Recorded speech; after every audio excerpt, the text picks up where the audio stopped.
Hello, Assalamu alaikum, and welcome to all of you on my YouTube channel. I am Saad Said, your English teacher. आज के अपने इस lecture के अंदर जो चीज़ मैं आप लोगों के साथ डिस्कस करूँगा वो हैं लिटरेरी डिवाइसेस। कि लिटरेरी डिवाइसेस क्या होती हैं और इनको कैसे राइटर्स यूज़ करते हैं अपने टेक्स्ट के अंदर in order to create deeper meaning and in order to capture the attentions of the readers.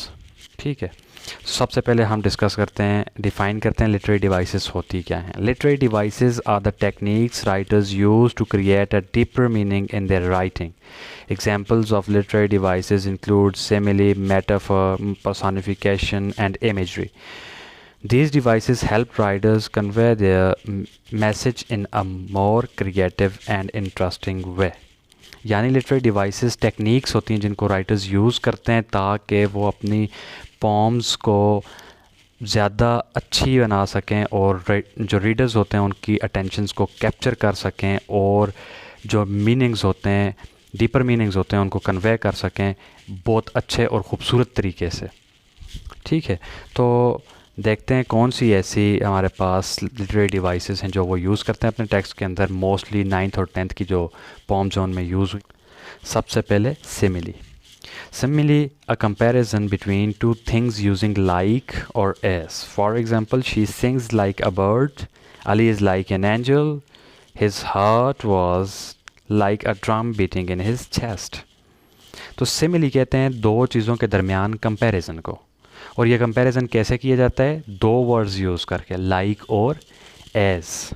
जैसे पहली एग्जांपल में वो कहता है she sings like a bird, वो एक चिड़िया की तरह गाती है. अब देखें, उसने चिड़िया के गाने और उसके गाने को क्या किया है? कंपैरिजन किया है. और किस चीज़, कौन सा ऐसा वर्ड यूज़ किया है उसके कंपैरिजन के लिए? Like. Ali is like an angel. अब एंजल और अली का कंपैरिजन किया उसने using like. His heart was like a drum beating in his chest. अब उसने एक ड्रम, जो ढोलक होती है, उसको और उस जब वो बजती है उसके बजने और दिल के धड़कने को उसने क्या किया है? कंपेयर किया है using word like. Number 2, metaphor. Metaphor a comparison between to unlike things without using like और एज. ये भी कंपैरिजन होता है हमारे पास, लेकिन it is a kind of direct comparison. ठीक है, यानी हम जब दो चीज़ों को कंपेयर करते हैं तो उनमें वर्ड्स लाइक और एज का यूज़ नहीं करते जैसे हम सिमिली में करते हैं. For example, her heart is a rose, उसका दिल फूल की तरह है. Her eyes were pools of darkness, उसकी जो आँखें हैं वो गहरे तालाब की तरह हैं. ठीक है. personification, giving non-human things human qualities. यानी जब हम non-human things को human qualities attribute कर देते हैं, उनकी characteristics attribute करते हैं, तो हम क्या करते हैं? personification यूज़ कर रहे होते हैं. तो for example, the sun smiled down on us. अब देखें, sun non-living thing है और non-human thing है. अब स्माइल करना तो ह्यूमन क्वालिटी है, तो सन स्माइल डाउन ऑन अस. तो ये पोएट अपने इन वर्ड्स के अंदर देखें कैसे पर्सोनिफिकेशन यूज़ कर रहे हैं कि सन स्माइल करता है. अब सन स्माइल करना उसकी हुसूसियत नहीं है, उसकी क्वालिटी नहीं है, लेकिन वो क्या कर रहा है? एट्रीब्यूट कर रहा है ये वाली ह्यूमन क्वालिटी जो है to the sun. The wind whispered secret through the trees. अब विंड कैसे सीक्रेट्स बता सकती है? वो कैसे बात कर सकती है? वो कैसे आपके कान में विस्पर कर सकती है? नहीं कर सकती. लेकिन it is a quality that has been attributed to the wind and it is a human quality. ठीक है, तो ऐसे पर्सोनिफिकेशन यूज़ करते हैं. नेक्स्ट हमारे पास आया था hyperbole. Hyperbole is an exaggeration. When we exaggerate something, जब हम किसी चीज़ को बढ़ा चढ़ा कर पेश करते हैं, ये हाइपरबोल कहलाता है हमारे पास. For example, I have told you a million times. मैंने तुम्हें लाख मरतबा बताया है कि ऐसा करो. या फिर हम कहते हैं मैं कितनी सदियों से तुम्हारा इंतज़ार कर रहा हूँ. तो वो सदियों से इंतज़ार नहीं कर रहा होता, या वो लाख मरतबा नहीं बता चुका होता, लेकिन वो एक चीज़ को एग्जेजरेट करता है, एक चीज़ को बढ़ा चढ़ा कर पेश करता है. इसको हाइपरबोल कहते हैं. नेक्स्ट लिटरेरी डिवाइस हमारे पास आती है इमेजरी. कि इमेजरी किसको कहते हैं? Imagery is using descriptive language to create a vivid picture in the reader's mind.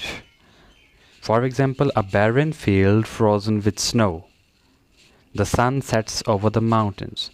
यानी जब पोएट या राइटर अपनी राइटिंग्स के अंदर ऐसी लैंग्वेज यूज़ करता है कोई भी सिचुएशन या किसी भी चीज़ को एक्सप्रेस करने के लिए, तो ऐसी लैंग्वेज यूज़ करता है कि उस सिचुएशन की या उस चीज़ की पिक्चर जो रीडर होता है उसके माइंड के अंदर बन जाती है। यानी ऐसी डिस्क्रिप्टिव लैंग्वेज होती है कि वो विविड पिक्चर बना देती है किसके माइंड में, रीडर के माइंड में। For example, a barren field frozen with snow. अब देखें एक खेत जो कि बर्फ़ से ढका हुआ हो, तो एक खेत आपके माइंड में आ जाता है एकदम से इस जुमले को पढ़ने के बाद, जिसके ऊपर क्या होती है, बर्फ़ पड़ी हुई होती है। The sun sets over the mountains. अब पहाड़ों के पीछे सूरज का गुरूब हो जाना। अब आपके माइंड में इस जुमले को पढ़ते ही एकदम से जो चीज़, जो पिक्चर बनती है वो एक सूरज जो कि ढल रहा होता है, शाम का वक्त होता है और वो पहाड़ों के पीछे छुप रहा होता है। नेक्स्ट लिटरेरी डिवाइस हमारे पास जो है वो है ओनोमेटोपिया। अब ये ओनोमेटोपिया एक ऐसी लिटरेरी डिवाइस है जिसको यूज़ करता है राइटर्स। ऐसे वर्ड्स होते हैं जो कि साउंड्स को इमिटेट करते हैं, words that imitate sounds, for example buzz और विसल। यानी ऐसे वर्ड्स होते हैं जो एक्चुअली साउंड्स को इमिटेट करते हैं। फॉर एग्जांपल, जब हम कहते हैं ना डज़ की आवाज़ आई है मुझे, यानी कहीं पे कोई चीज़ गिरी है, या फिर हम कह सकते हैं कोई बम फटा है तो डज़ की आवाज़ आई है, ठा की आवाज़ आई, कोई गोली चली है तो ठा की आवाज़ आई। अब ये जो डज़ होता है, ये जो ठा है, ये एक ऐसे वर्ड्स हैं जो इमिटेट करते हैं उस साउंड को जो प्रोड्यूस हो रही होती है। नेक्स्ट हमारे पास है रेपिटिशन।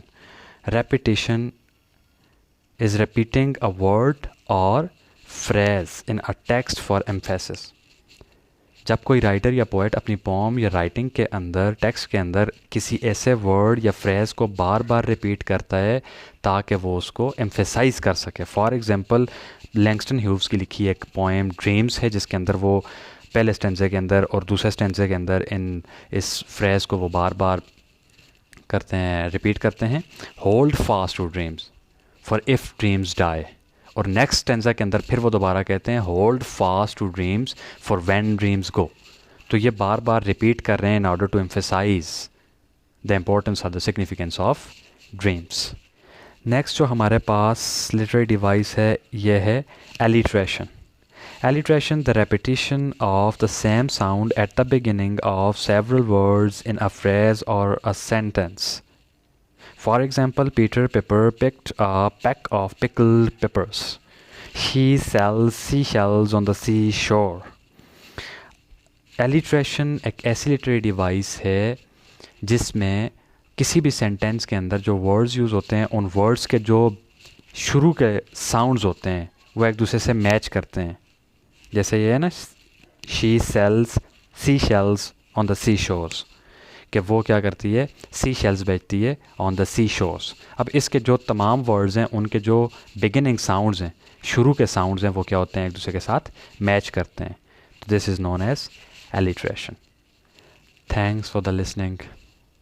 आज का लेक्चर यहाँ पे ख़त्म होता है। अगर आपको कोई किसी किस्म की कन्फ्यूजन हो या आपको कोई क्वेश्चन हो रिगार्डिंग इंग्लिश, तो आप लोग कमेंट सेक्शन के अंदर पूछ सकते हैं। इंशाल्लाह अपने नेक्स्ट लेक्चर के अंदर मैं आप लोगों के उन सवालात का जवाब दूंगा और आपकी कन्फ्यूजन को दूर करने की कोशिश करूंगा। Thank you.